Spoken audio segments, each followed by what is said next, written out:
persyarahan yang berjudul Implementasi Moderasi Beragama dalam Kehidupan Berbangsa.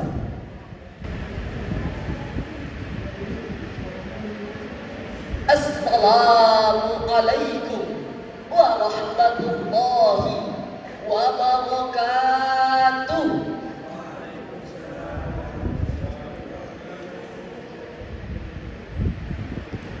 Dewan Juri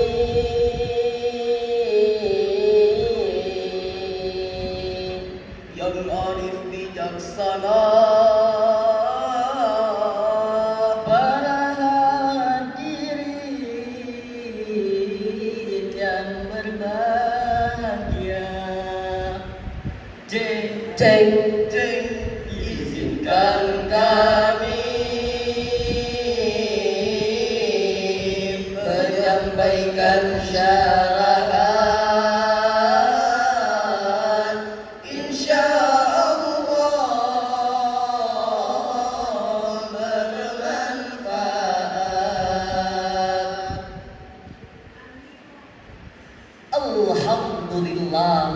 Alhamdulillahi rabbil alamin, wassalatu wassalamu ala asyrafil anbiya'i wal mursalin, Sayyidina wa maulana Muhammadin wa ala alihi wa sahbihi ajma'in, amma ba'du.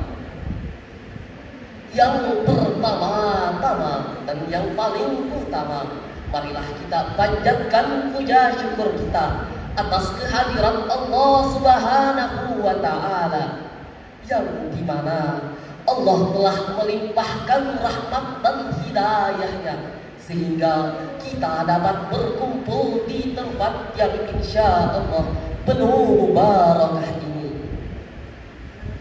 Salawat beserta salam tak lupa kita curahkan kepada junjungan kita, Nabi kita, Nabi Muhammad sallallahu alaihi wasallam. Nabi yang membawa umatnya dari zaman kegelapan menuju zaman terang menerang dalam suatu konsep minas zulumati ilan nur. Dewan juri yang kami hormati serta kaum muslimin sebangsa dan setanah air yang kami banggakan, Muhammad Hashim Kamali, seorang sarjana Islam asal Afghanistan sekaligus mantan profesor hukum di Universitas Islam Internasional Malaysia. Di dalam bukunya yang berjudul The Middle of Moderation in Islam, the Quran, Principle of Wasatiyah, menyatakan bahwa moderasi beragama adalah kunci penting dalam kehidupan beragama untuk menjaga keseimbangan agar masyarakat mau saling menghargai. Namun hadirin, jika sikap ini tidak mau diimplementasikan, maka potret agama yang harmonis akan semakin terkikis. Potret agama yang harmonis bisa menjadi teroris yang sangat sadis. Potret agama yang harmonis Malah memupuk paham fundamentalis yang radikal dan anarkis. Bahkan yang lebih parahnya lagi, bisa melumpuhkan persatuan dan kesatuan yang membuat bangsa Indonesia hancur berantakan. Untuk itu, implementasi moderasi beragama dalam kehidupan berbangsa adalah judul syarah Quran yang kami sampaikan. Sebagai rujukan, marilah kita renungkan firman Allah dalam Al-Quran, surah Yunus ayat 99 sampai 100. Allah Ta'ala berfirman,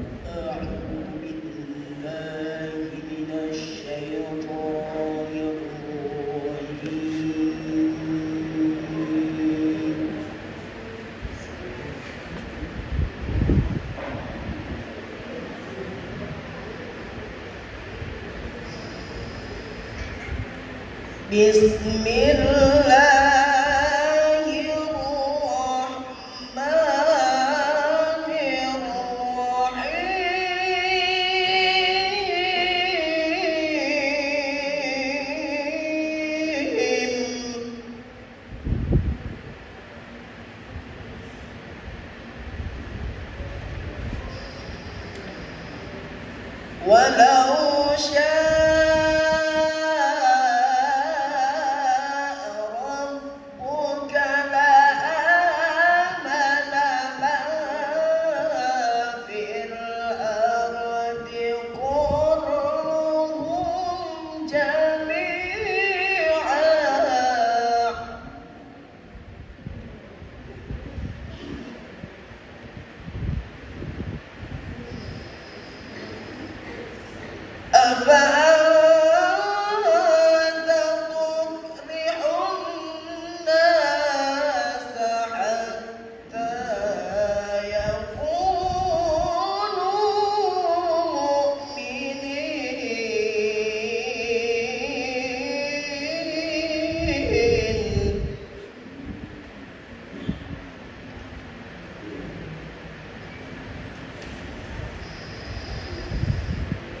وما كان لنفس أن تؤمن إلا بإذن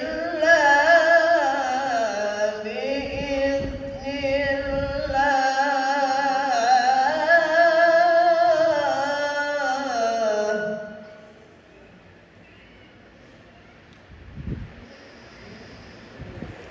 ويجعل الرجس على الذين لا يعقلون.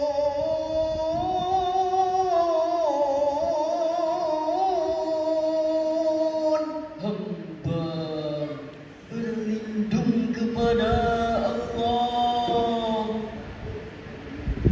dari godaan syaitan yang terkutuk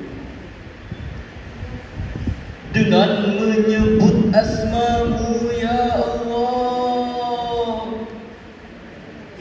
yang Maha Pengasih lagi Maha Penyayang. Seandainya Tuhanmu menghendaki, tentulah beriman semua manusia di bumi seluruhnya. Akan tetapi, apakah engkau Muhammad hendak memaksa manusia agar mereka menjadi orang-orang yang beriman? Dan tidak seorang pun akan beriman kecuali dengan izin Allah. Dan Allah menimpakan azab kepada orang yang tidak mengerti. Hadirin, huruf hamzah pada kalimat apa anta adalah istifham yang mengisyaratkan bahwa manusia mustahil bisa menyamai kehendak Allah.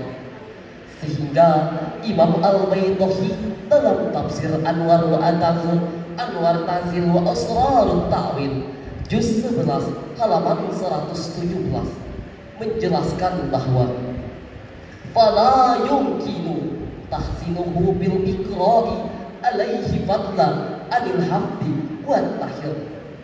Tidaklah mungkin memperoleh iman dengan paksaan, apalagi dengan hasutan dan provokasi.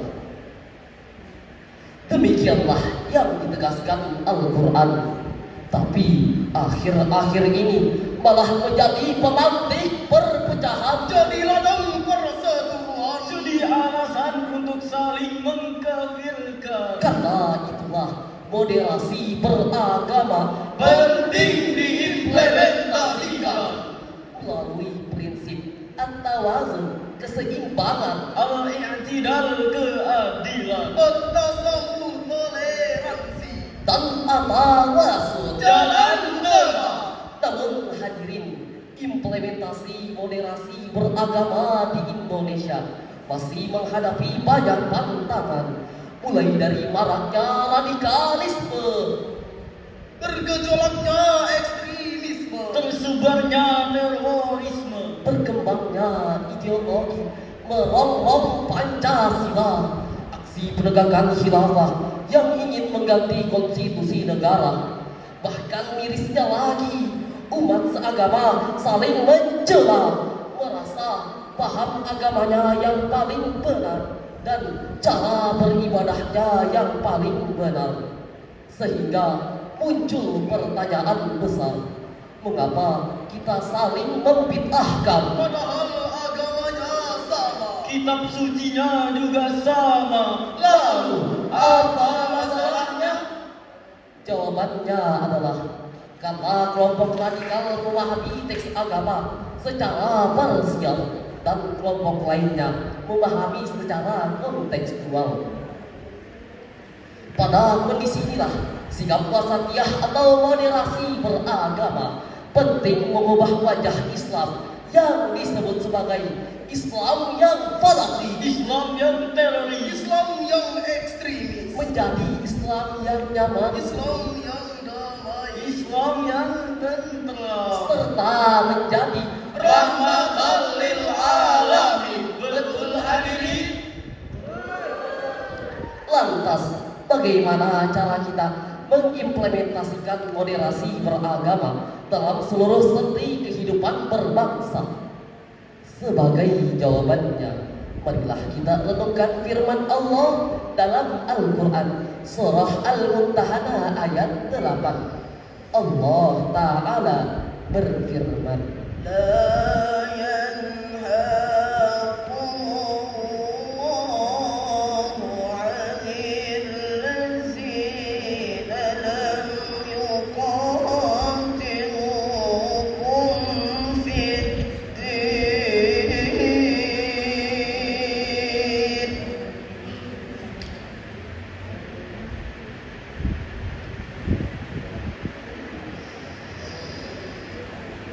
لم يقاتلوكم في الدين ولم يخرجوكم من دياركم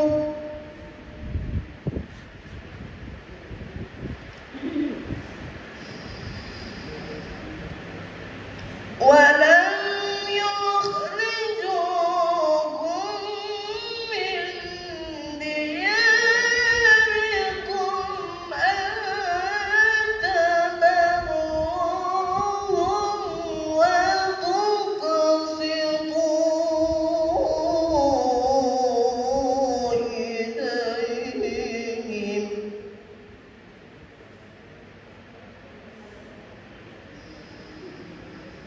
إن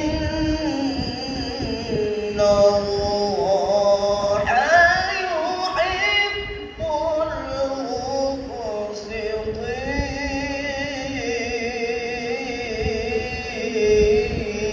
المقسطين صدق الله العظيم Allah tidak melarang kamu berbuat baik dan berlaku adil terhadap orang-orang yang tidak memerangi kamu dalam urusan agama dan tidak mengusir kamu dari kampung halamanmu.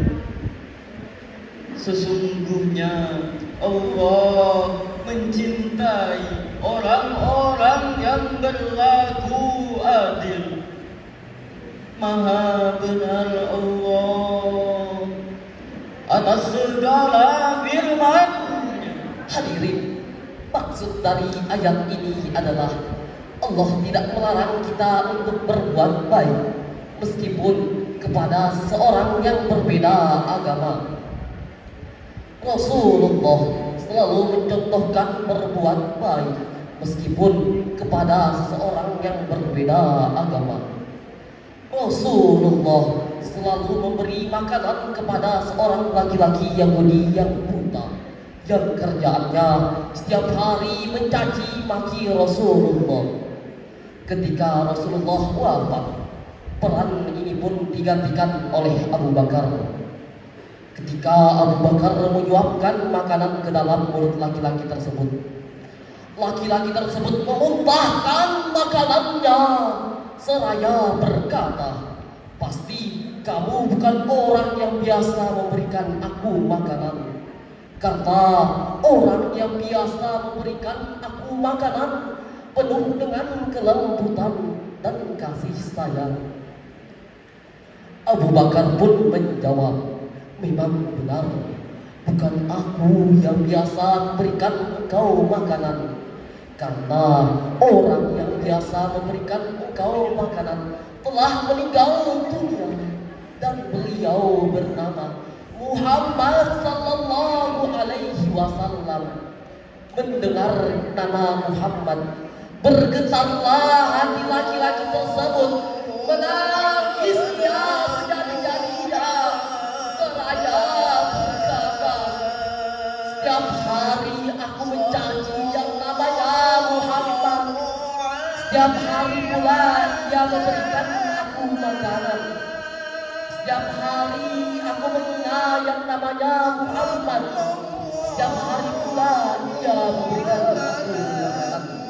Sungguh mulia akhlak Muhammad. Tuhan, tolong dan tunduk dan izinkan saya untuk memeluk agama Muhammad."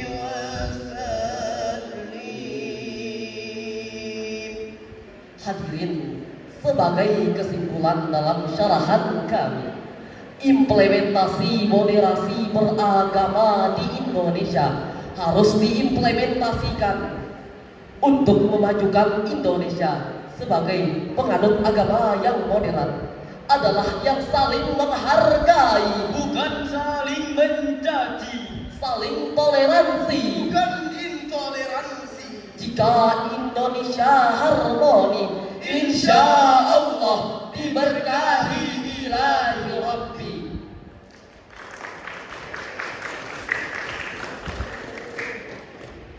Anak kecil duduk di papan, memakai dasi dan celana. puluhan menit berdiri di depan. Semoga syarahan kami bermakna. Unsur maqala wala tanzur maqala. Assalamu alaikum warahmatullahi wabarakatuh. Reduha akan menyampaikan syarahan yang berjudul Generasi Berkarakter Islami. Assalamualaikum warahmatullahi wabarakatuh.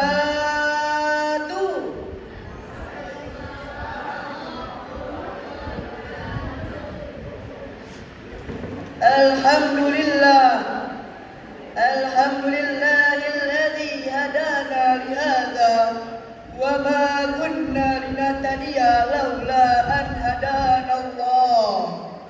Asyhadu an la ilaha illallah wa asyhadu anna Muhammadan abduhu wa rasuluh. Allahumma salli alaihi wa ala alihi wa sahbihi wa sallim tasliman katsiran. Amma ba'd. Dewan Hakim yang arif lagi bijaksana serta hadirin yang dimuliakan oleh Allah, Al-Ustaz Profesor Dr. Kiai Haji Al-Ustaz Profesor Dr. Kiai Haji Hasyim Darkasmi MED MPhil mengungkapkan Al-Quran dalam sejarah Islam awal mulanya dihafalkan dan diamalkan. Rasulullah sallallahu alaihi wasallam menyuruh para sahabatnya untuk menghafalkan dan mengamalkan Al-Quran. Kemudian para sahabat itu tidak satu pun yang melewatkan untuk menghafalkan dan mengamalkan Al-Quran.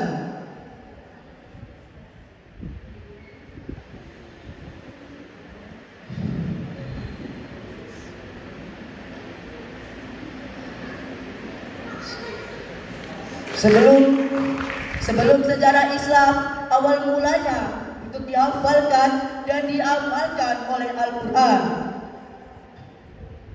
Hadirin rahimakumullah, sebagai generasi penerus, hadirin rahimakumullah,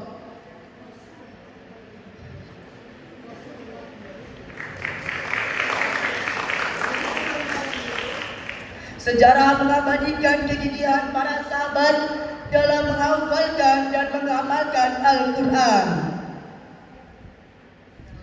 Ketika Rasulullah Sallallahu Alaihi Wasallam menyuruh para sahabatnya untuk menghafalkan dan mengamalkan Al-Quran, kemudian para sahabat itu tidak satu pun yang melewatkan untuk menghafalkan dan mengamalkannya.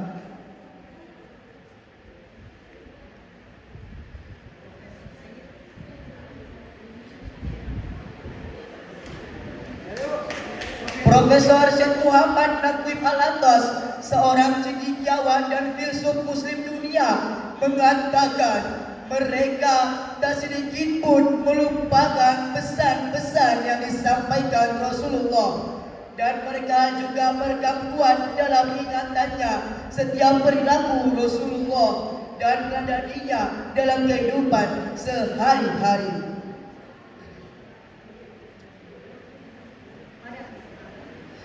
Pada kesempatan kali ini, kami datang dengan niat berdakwah. Kami datang dengan semangat yang membara. Kami datang dengan senyum yang indah. Kami akan membawakan syarahan yang berjudul Generasi Berkarakter Islami.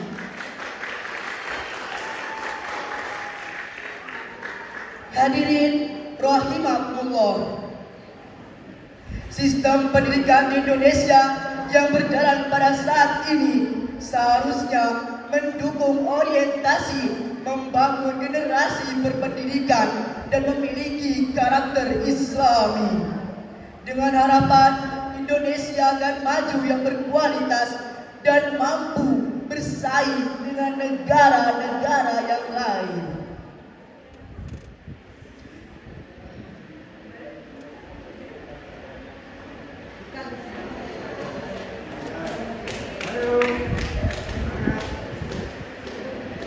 Allah Subhanahu wa Ta'ala telah menjelaskan di dalam Al-Quran bagaimana mungkin kita sebagai seorang umat muslim mendidik generasi penerus bangsa ini untuk memiliki kepribadian yang unggul dan berkarakter Islami.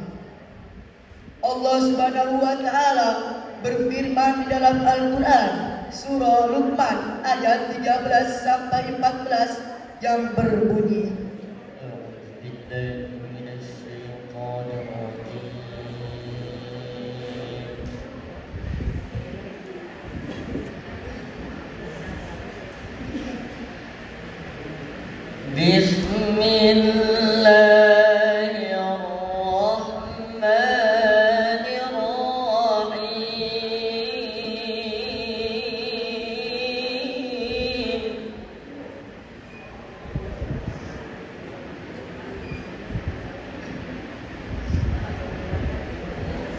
وَإِذْ قَالَ لُقْمَانُ لِابْنِهِ وَهُوَ يَعِظُهُ يَا بُنَيَّ لَا تُشْرِكْ بِاللَّهِ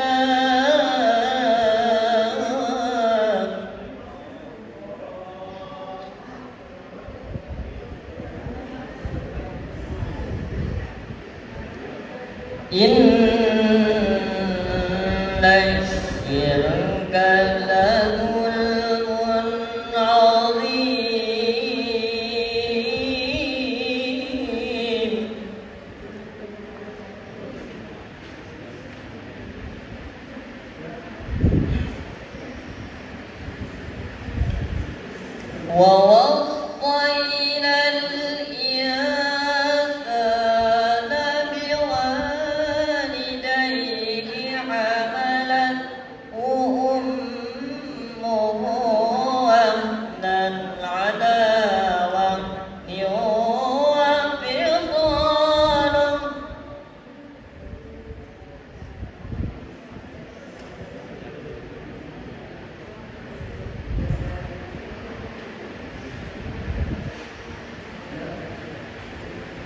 وفصاله في عامين أن اشكر لي ولوالديك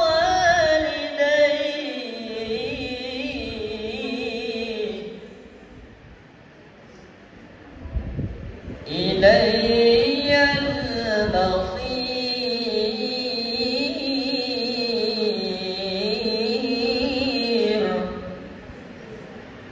Dan ingatlah ketika Luqman berkata kepada anaknya, ketika dia memberi pelajaran kepadanya, wahai anakku, janganlah engkau mempersekutukan Allah.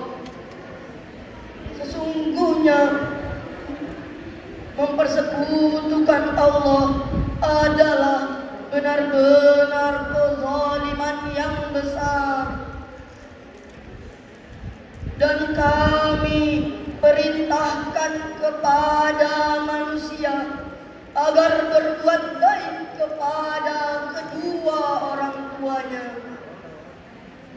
Ibunya telah mengandung dalam keadaan lemah yang bertambah-tambah dan menyapihnya dalam usia 2 tahun.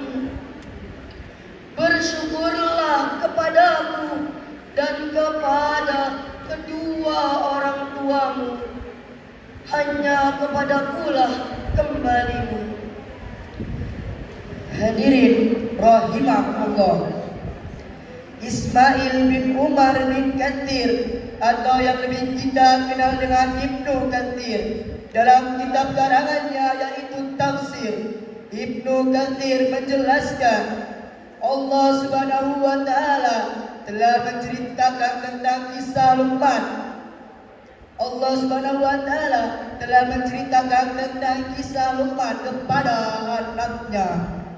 Luqman adalah anak angka Ibnu Salul, sedangkan nama anaknya ialah Saran, yang diriwayatkan oleh Imam Baihaqi. Allah Subhanahu wa taala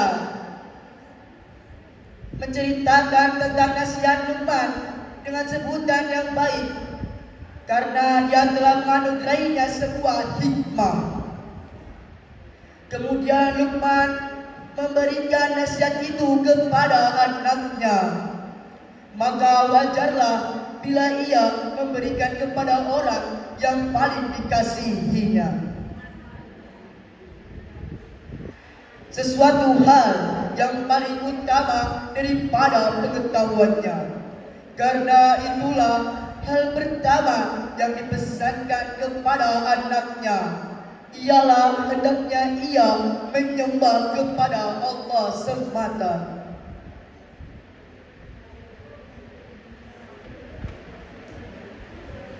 Asyhadu an la ilaha illallah wahdahu la syarika lah. Dan janganlah mempersekutukannya dengan sesuatu apapun. Dan kemudian Luqman memperingatkan kepada anaknya bahwa inna syirka la zulmun azim. Sungguh mempersekutukan Allah adalah benar-benar kezaliman yang besar. Na'udzubillahi min zalik. Pada ayat 14 Allah menyandikan rasa syukur bagi kedua orang tua dengan rasa syukur kepada Allah.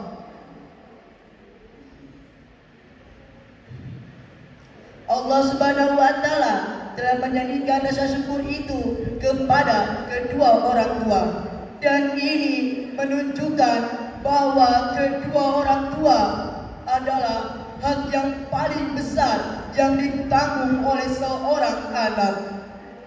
Bagaimana mungkin kita sebagai umat muslim menjadi generasi penerus bangsa ini jika kita tidak memiliki rasa tanggung jawab.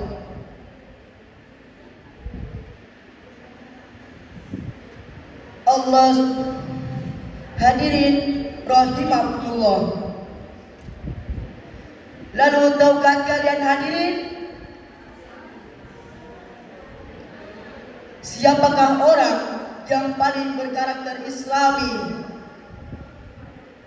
Siapa lagi kalau bukan seorang nabi yang lahirnya saja menggoncang alam semesta, membuat heboh seluruh malaikatnya Allah Subhanahu wa taala, yaitu baginda kita, baginda Nabi Muhammad sallallahu alaihi wasallam. Pada surah Al-Qur'an Al-Ahzab yang berbunyi, لقد كان لكم في رسول الله أسوة حسنة لمن كان يرجو الله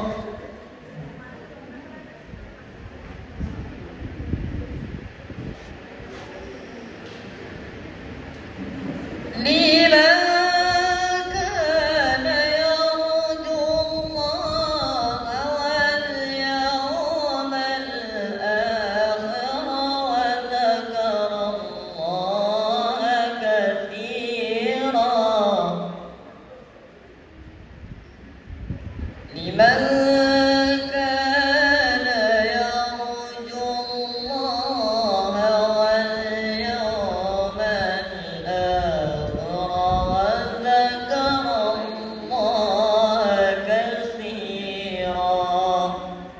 sesungguhnya telah ada pada diri Rasulullah itu suri tauladan yang baik bagimu, yaitu bagi orang-orang yang mengharap rahmat Allah dan datangnya hari kiamat,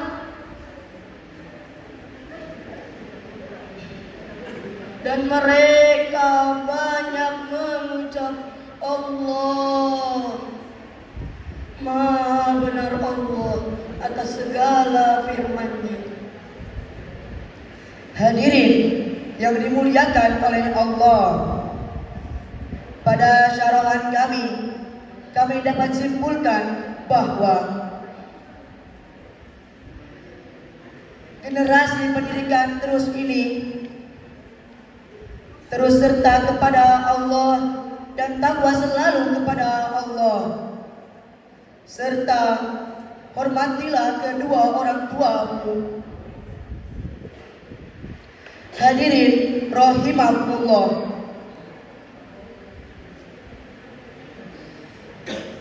Pagi-pagi memberi kabar mama, Sore tiba datang calon suami. mari kita belajar ilmu agama agar terus menjadi berkarakter Islami. Assalamualaikum warahmatullahi